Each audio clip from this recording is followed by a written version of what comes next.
Dears, welcome back to Xylem Learning. Shruthi ടീച്ചറാണ്. അപ്പോ ഇതാരാ? ഇതെന്താ, നിലാവാണോ? അമ്പിളിമാമന്റെ വെളിച്ചമാണല്ലേ. നമ്മള് അമ്പിളിമാമന് ഒരു കത്തെഴുതിയാലോ? നിങ്ങൾ എന്ത് പറയുന്നു? നിങ്ങൾ എല്ലാവരും കത്തെഴുതാറില്ലേ? ടീച്ചർക്ക് കത്തെഴുതിയിട്ടുണ്ടല്ലോ എന്റെ ഒരുപാട് പ്രിയപ്പെട്ട മക്കള്. പലർക്കും ടീച്ചർ മറുപടി അയച്ചിട്ടുണ്ട്, ഇനിയിപ്പോ അയക്കാനും ഉണ്ട്. അതുപോലെ നമ്മുടെ അമ്പിളിമാമന് നമ്മൾ ഒരു കത്തെഴുതി നോക്കിയാലോ? എഴുതി നോക്കാം. പരീക്ഷ ചോദ്യമാവാൻ സാധ്യതയുള്ള ഒരു ചോദ്യമാണ്. അമ്പിളിമാമന് ഒരു കത്ത്. അമ്പിളിമാമന് ഒരു കത്ത്. പ്രിയപ്പെട്ട അമ്പിളിമാമന്, പ്രിയപ്പെട്ട അമ്പിളിമാമന്, ഞാൻ ഭൂമിയിൽ നിന്ന് അമ്മുക്കുട്ടിയാ. മാമന് സുഖം തന്നെയല്ലേ? മുകളിൽ നിന്ന് ടോർച്ചടിക്കും പോലെ മാമൻ ഞങ്ങൾക്ക് തരുന്ന നിലാവെളിച്ചത്തിൽ ഇരിക്കുമ്പോൾ വല്ലാത്തൊരു അനുഭൂതിയാണ്.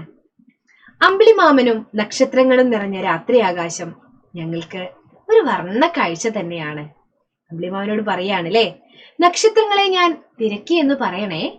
നക്ഷത്രങ്ങളില്ലേ അവിടെ? നക്ഷത്രങ്ങളെ ഞാൻ തിരക്കി എന്ന് പറയണേ. അമ്പിളിമാമന് അവിടെ നിന്നാൽ മതിയോ? ഒരു ദിവസം ഭൂമിയിലേക്ക് വരണം. ഇവിടുത്തെ മനോഹര കാഴ്ചകൾ തീർച്ചയായും മാമനെ അത്ഭുതപ്പെടുത്തും. വരുമ്പോൾ എന്റെ വീട്ടിൽ വരണം. ഒന്നിച്ച് കളിക്കാം, ഒന്നിച്ച് കഴിക്കാം, അമ്മയുടെ പാട്ട് കേട്ടുറങ്ങാം.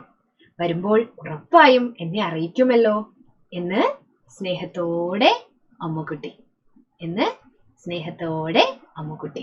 അമ്മുക്കുട്ടി എഴുതിയൊരു കത്താണല്ലേ അമ്പിളിമാമന്. നമ്മൾ പലർക്കും കത്തെഴുതുന്നത് പോലെ അമ്പിളിമാമനും കത്തെഴുതാണ്. അപ്പോൾ ഇപ്പൊ എന്താ ടീച്ചർ ഈ അമ്പിളിമാമന് കത്തെഴുതിയെന്ന് വിചാരിക്കുന്നുണ്ടാവില്ലേ?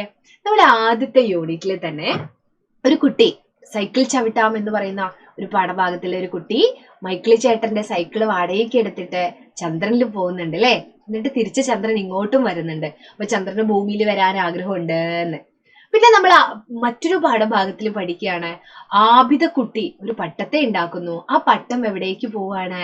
ആകാശത്തേക്ക് പോകുന്നുണ്ട്, ചന്ദ്രനെ കാണുന്നുണ്ട്. അപ്പൊ അമ്പിളിമാമൻ, ചന്ദ്രൻ അല്ലേ, അമ്പിളിമാമൻ പട്ടത്തെ എന്ത് ചെയ്യുന്നുണ്ട്? ഭൂമിയിലേക്ക് എത്തിക്കാൻ മേടക്കാറ്റിനോട് പറയുന്നതൊക്കെ ഉണ്ട്. അപ്പോൾ ആ പാഠഭാഗവുമായി ബന്ധപ്പെട്ട് ടീച്ചർ ഒരു പരീക്ഷാ ചോദ്യം, സാധ്യതാ ചോദ്യം കാണുകയാണ്. ഇതാണ് ആ സാധ്യതാ ചോദ്യം. അമ്പിളിമാമന് ഒരു കത്ത്. മനസ്സിലായോ? പരീക്ഷയ്ക്ക് വന്ന് അടിപൊളിയായിട്ട് എഴുതണം. നമ്മുടെ ചാനൽ കാണുക, എന്നിട്ട് ഇതിലെ ഇത്തരം ചോദ്യങ്ങളൊക്കെ നിങ്ങൾക്ക് ആവശ്യമായി വരും. പ്രത്യേകിച്ച് LSS പരീക്ഷയ്ക്കൊക്കെ ഞാൻ ഒരു സാധ്യത കാണുന്നു കേട്ടോ.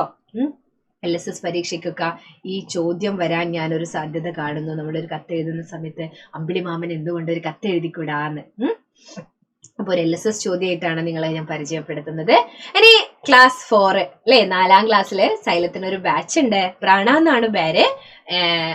പ്രാണ ബാച്ചിലെ പ്രത്യേകത ലൈവ് ക്ലാസ്സുകൾ ഉണ്ടാവും, ഡെയിലി റെക്കോർഡഡ് ക്ലാസ്സുകൾ അത് വേറെ ഉണ്ടാവും. ഇതിന്റെ നോട്ട്സ് ഒക്കെ നിങ്ങൾക്ക് കിട്ടും.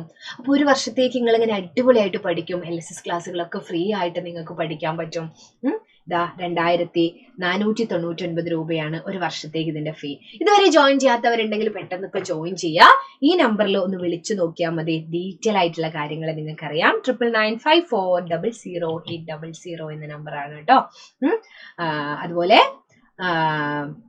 നമ്മുടെ വാട്സപ്പ് കമ്മ്യൂണിറ്റി ഗ്രൂപ്പ് ഉണ്ട്, അത് ഫ്രീ ആണ്. എല്ലാവരും എന്ത് ചെയ്യുക, വാട്സപ്പ് കമ്മ്യൂണിറ്റി ഗ്രൂപ്പിലും ഒന്ന് ജോയിൻ ചെയ്യുക. മക്കളെല്ലാവരും ഹാപ്പിയാണ് എന്ന് വിചാരിക്കുന്നു. അപ്പോൾ ഇത്തരം ചോദ്യങ്ങളും ഉത്തരങ്ങളും ഒക്കെ ആയിട്ട് മറ്റൊരു ക്ലാസ്സിൽ നമുക്ക് കാണാം കേട്ടോ. അതുവരേക്കും ടാറ്റാ.